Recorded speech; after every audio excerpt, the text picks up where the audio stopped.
or your goats. You'll be able to marry your goats. Don't let them cloud the issue with the details.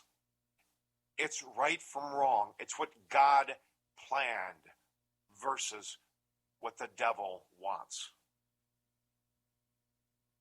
Okay, back to immigration.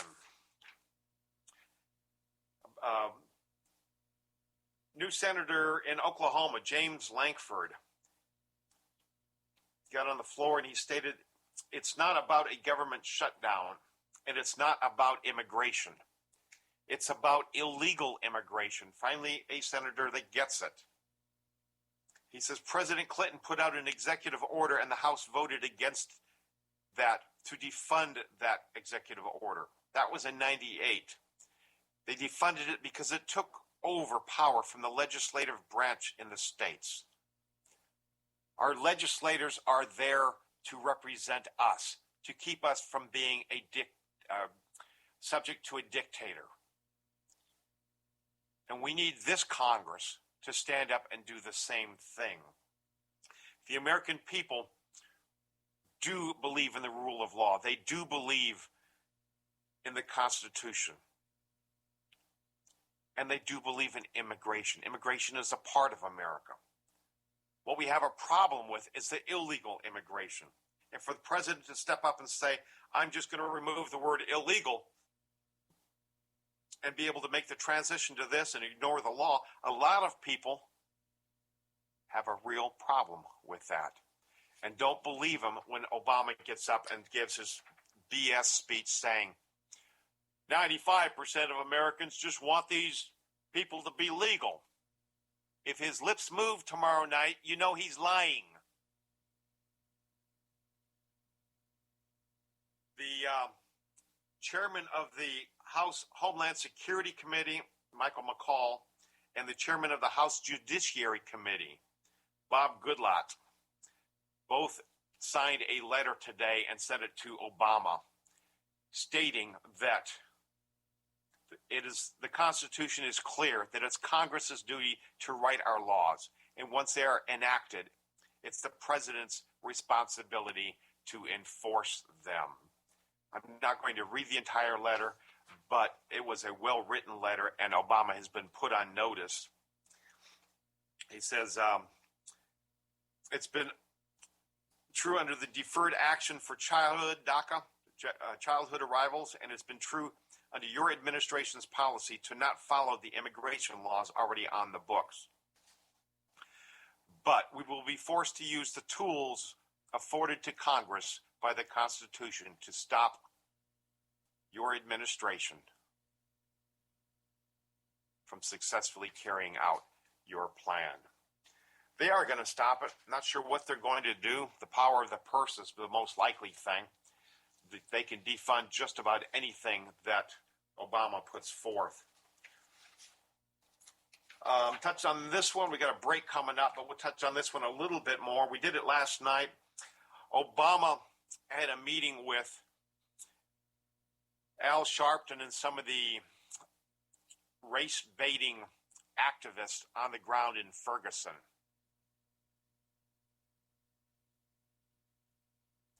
Al Sharpton says, Mr. Obama was concerned about Ferguson staying on course in terms of pursuing what it was that he knew we were advocating. What does that mean? What does stay the course mean? Keep rioting? Keep insisting on the execution of the police officer that shot the thug, even though the evidence shows that he was innocent? A Navy vet and hotel employee was in Ferguson, and he works at the hotel, and he's walking through the parking lot the other morning, and he saw hundreds of Homeland Security vehicles. He took some pictures of the vehicles and posted them on his Facebook page. Apparently, DHS was unhappy about it. They canceled a $150,000 contract with the hotel, and he lost his job.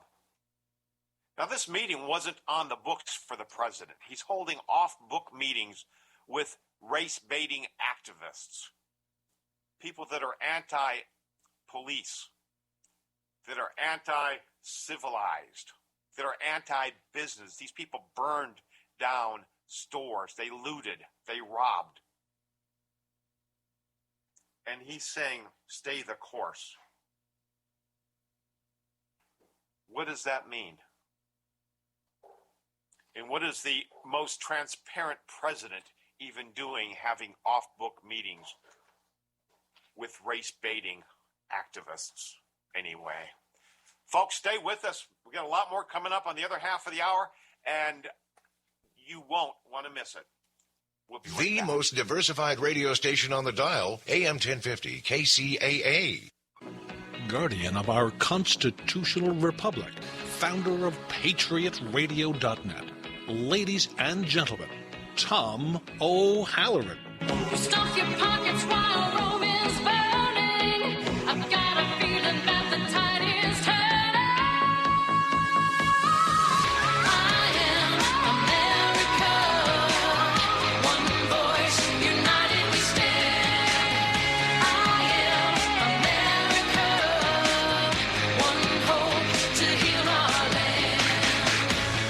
I will not give up on this fight. I will not fade into the night. I am America. Welcome back. This is the fastest hour on radio. This is the Patriot Radio Show, Wednesday night edition. And I am your host, Tom O'Halloran. Before we continue, I want to thank everybody that's in the chat room. Some of the regulars, a new friend of mine that's been a friend and follower on Twitter, a dear sweet lady, Liz Estes. Smokey's in the room. That's Brian from the... If you guys listening want to catch a great radio show, go to Patriot-Radio-Show.com. Click on the link, the banner at the top of the middle column. It says Radio Shows I Like. Right there at the top, you'll see the Halls of Valhalla. Brian and Ron, two great guys. BNR Radio, The Last Stand, Sunday nights at 8 p.m. It's 2 hours. It's always a full chat room. They'll have 30 to 45 people in the chat room. Great guests, great repartee. It's just an awesome way to spend a Sunday evening. So check them out. Veronica Coffin, Ronnie, my editor, managing 15 websites for me. Don't know what she does in her off time, but I'm not sure she has any. So, Ronnie, thank you. I appreciate everything you do. Okay. If you've been to TomO'Halloran.com or any of the websites on my network, they're all listed with a menu at the very top of the page. You play heck going to any one of them without finding a link to a surveyofevil.com. I host Ann Barnhart's videos on Islam. This woman has the courage of a dragon. She stands up to Islamists. She tells them what she thinks. She's given out her address on air. And she's just an awesome hero. I don't call many people heroes, but this woman, well, she got a death threat. As we all do when we talk about Islam. This dirtbag said, "Watch your back, Anne. I'm going to kill you when I find you. Don't think I won't. I know where you are and your parents live. I know where you and your parents live, and all I need is one phone call to kill you all." Now, you know I don't like to read things online, but this is an epic letter. And if you haven't had the feeling that I have for Ann Barnhart, absolute beaming pride, when I finish this letter, you will love her to death. Ann says, "You don't need to find me. My address is 9175 Cornbust Circle, Lone Tree, Colorado. Zip code 80124. Lucky for you, there are daily direct flights from Heathrow to Denver. Here's what you need to do. After arriving at Denver, passing through customs, you need to catch the shuttle bus to the rental car facility. Once you're in your rental car, take Pena Boulevard to I-25 South, proceed to I-25 South, proceed on I-25 South, to complete directions from the airport right to her door. Make an immediate right onto Corn Bus Circle. I'm at 9175.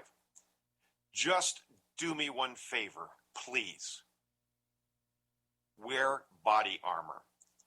I have some new ammunition that I want to try out. And frankly, close quarter body shots without armor would feel almost unsporting from my perspective.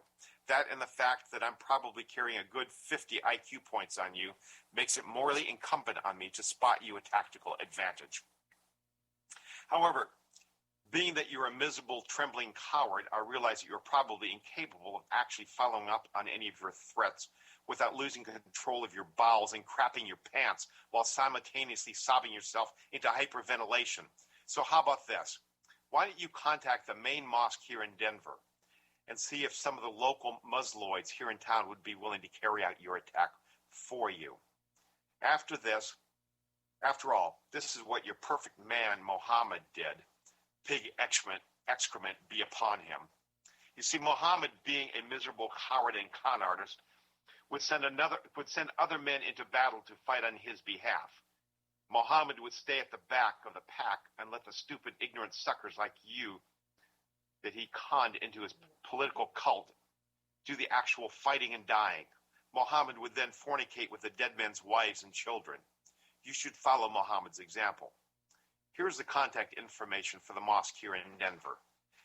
And she gives it. The name, the address, the phone number, and the email address. I'm sure they would be delighted to hear from you. Frankly, I'm disappointed that not a single Musloid here in the United States has made any attempt to rape and behead me. But maybe I haven't made myself clear enough, so let me do that right now. I will never, ever submit to Islam. I will fight Islam with every fiber of my being so long as I live, because Islam is pure satanic evil. If you're really serious about Islam dominating the United States and the world, you're going to have to come through me. You're going to have to kill me. Good luck with that. And understand that if you or some of your Musloid boyfriends actually do manage to kill me, the final crusade will officially commence 5 minutes later. And then, despite your genetic mental retardation, you will be made to understand with crystal clarity what the word defeat means. Either way, I win, so come and get it. Now, is that epic or what? Ann Barnhart, if you want to see her in action, go to a surveyofevil.com. I actually host her videos on that domain name. Absolutely courageous. The woman has more courage than just about anybody I know other than actual in-combat soldiers.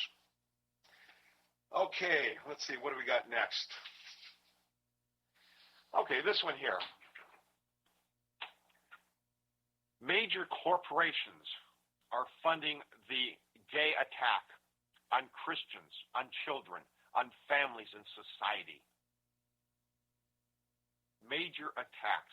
At the center of the effort is the largest and wealthiest LGBT advocacy group, the Human Rights Campaign. Now, that is the most misnamed organization in history. But they were holding a fundraising event in downtown Boston. Major companies are sending some high-level representatives donating thousands of dollars. We'll get to that in a little bit. The companies involved are Staples, CVS, Citizens Bank, Liberty Mutual Insurance, and dozens more. Now, this is what they're paying for. Their money goes to pay for fascist-like campaigns to harass and threaten individual pro-family leaders, their families, and their organizations. A disgusting campaign of hate targeting individuals. They crudely drawn wanted posters. They also post information encouraging homosexual activists around the country to contact and harass them and their families and get them fired at work.